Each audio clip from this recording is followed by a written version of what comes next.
Well, it is all over at Loftar Stadium. Mamelodi Sundowns 3, FC Lupopo 1. Lupopo managed to get 1 behind the post. Yes, abantu abaningi bebethe Mamelodi Sundowns is going to cruise with many goals, but Lupopo said, we are also here and we are here to play. This is my views, my expressions. If this is your first time here, please do subscribe, share and tell others. Ukuthi we are here and sikuphathele okungaphathwa abaningi. Lami kama usiboniso Sizo wakomnikazi Sibonga, and I'm not by myself. I've got Sandawana. Suppose. Sanibonani bafethu. This is my views, my expressions.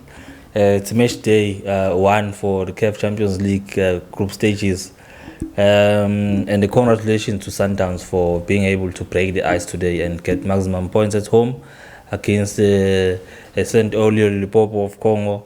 But I think they should have done much better than what they did today. Let us just get straight to it. You say they could have done much better. Where were you not happy? How did you make of the game? The thing is, the tendency of Mamelodi Sundowns to not have a plan after scoring one goal is seemingly persisting and continuing from last season since the arrival of Coach Cardoso. We see this trend coming now at a very important trophy. We saw this trend. It happened in the Nedbank Cup against Chiefs. It happened in the Champions League final against against Pyramids. It has happened this season 3 times against Orlando Pirates. It happened against Marumo Gallants. So it goes to show this thing. I'm not sure if coach we are and but it doesn't seem to be coaching a 90 minutes full football match.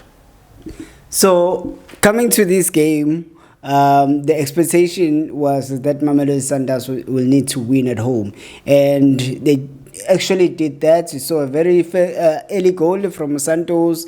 We saw another goal from on the second half, Allende, and the last one, Santos again getting himself a brace. Yeah, those were very good goals from the team. I think Lupopo was more resistant, and they are very strong physically and by 7 alone. But I think their game was more on the mind. They wanted to play a mind game against Sundowns because when the game started, you saw Sundowns there was dominating the game, circulating the ball, not so like it's to get more goals. They got that 1 goal, and then this tendency of Sundowns creeps in. You score 1 goal, you don't know what to do with the ball anymore. And then when we saw Lupopo gaining momentum and gaining confidence, and eventually scoring the equalizer, what we saw then we saw Lupopo that was falling all over the place, all over the pitch, and faking injuries, faking fouls and all that, trying to derail the game. But I think the advantage for Sundowns today, I said this when we were still watching the game, the advantage for Sundowns came from the fact that Lupopo was able to equalize in the first half. Because when they equalized in the first half, the game was all square going into halftime, and anyone that coaches Agana mindset to Mela defend, more especially for Sundowns. Then when we went to the second half, we saw Sundowns that was more in control, more motivated to go forward and score. And the second half, they all rounder, they were very good, and they managed to capitalize and also manage the game. Something that we don't see when they score 1 goal in the first half and they don't get equalized against in that first half, they derail the game until the late stages of the game, and then the opponent happens to equalize or even go as far as winning the game.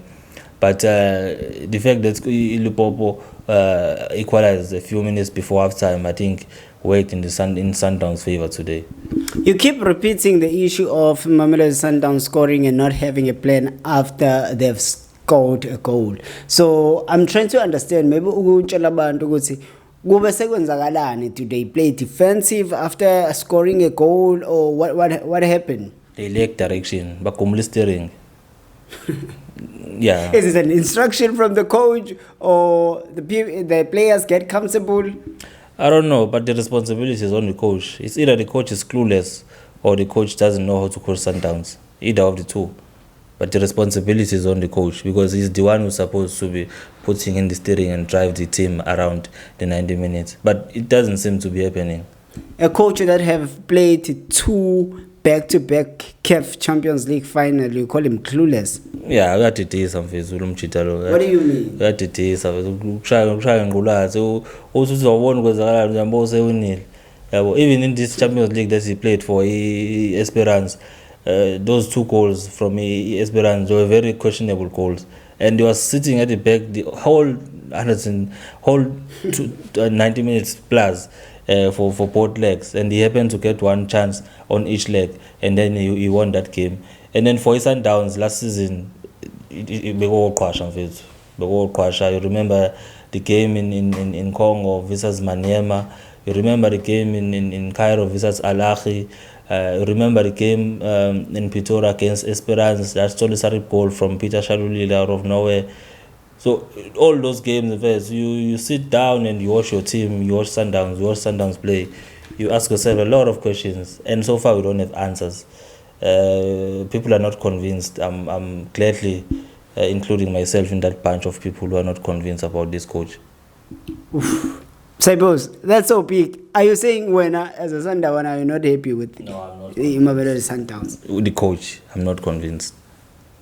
But as I'm always saying, when you ask me what to happen with the coach, I always say let's walk along, because I don't know when the chain is gonna be cut or finished. Let's walk along. We'll see how far we can go with him. But as we are walking along, I have a lot of questions. He hasn't answered none of them. Coming back to the game, we saw 2 key substitutions, Sales and Mkhulise, and we saw a whole different game from what we saw before they came in. Yeah, we see Sales coming in for Rezino. He brought, there was still motivation, they wanted to score, and because the opponent had already equalized, so we saw Sales that played very purposefully, and eventually I think he got 2 assists.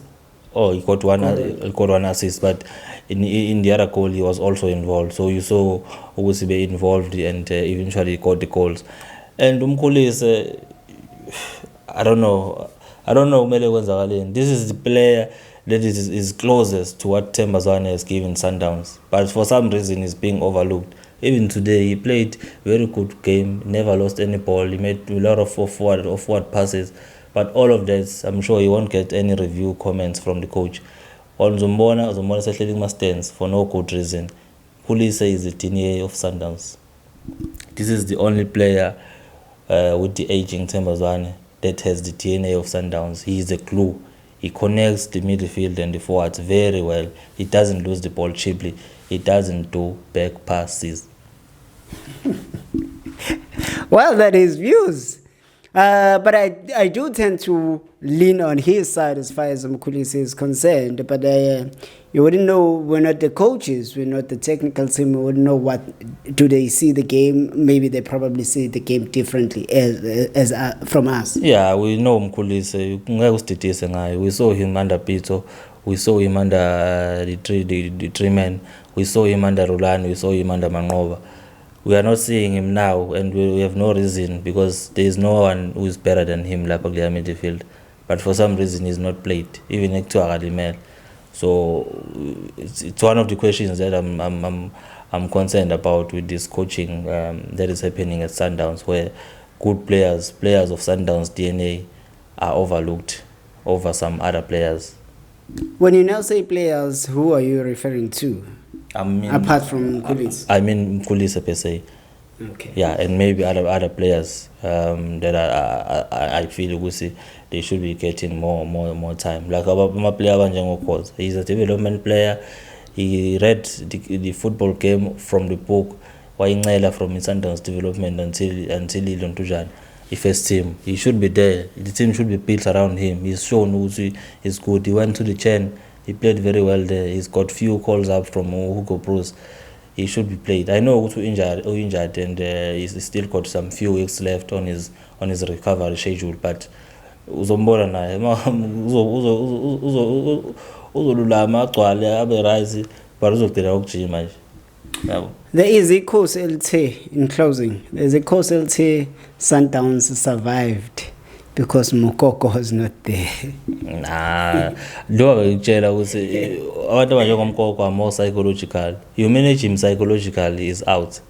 Yeah, that's why bezama nje ukwenza lento yabo ukuthi benza ama injury bekusabise and all of that. Mkoko is just one player, nothing special, just the aesthetics around banga umsindo and all of that, nothing much really. And we saw in Isama is a veteran of TP Mazembe there. I think he won them at 32. I'm not sure if he's the captain, right, playing as right back on Mokoko's position. More of a similar player naye. Bakwenzela ama-foul ongawazi nje. Umuntu uhlaze veza ama-stars. Uyamaveza ama-stars. This is professional Champions League. Unfortunately, we have abanye aba-ref sometimes ba-manage ama-game ukuthi bengafuni ukwamosha. But indaba kaMkoko nje is not football related. It's just something else. Well, that's just about it. Mamelodi Sundowns 3, FC Lupopo 1, and that's how we end it here at My Views, My Expressions. If this is your first time here, please do subscribe, share, and tell others. That's it. Sikuphathele okungaphathwa abaningi. From mina, umfana kamnika thukapela ugcotha ijama namaqoqo koba lihlangene ngithi sayingembe. Asibonga, let's go to second game of the group stages Friday in Algeria against MC Alger. Let's see what we get there. Well, that's it. Sizobona. Rolane is looking at you. Yeah, we'll see what we get there.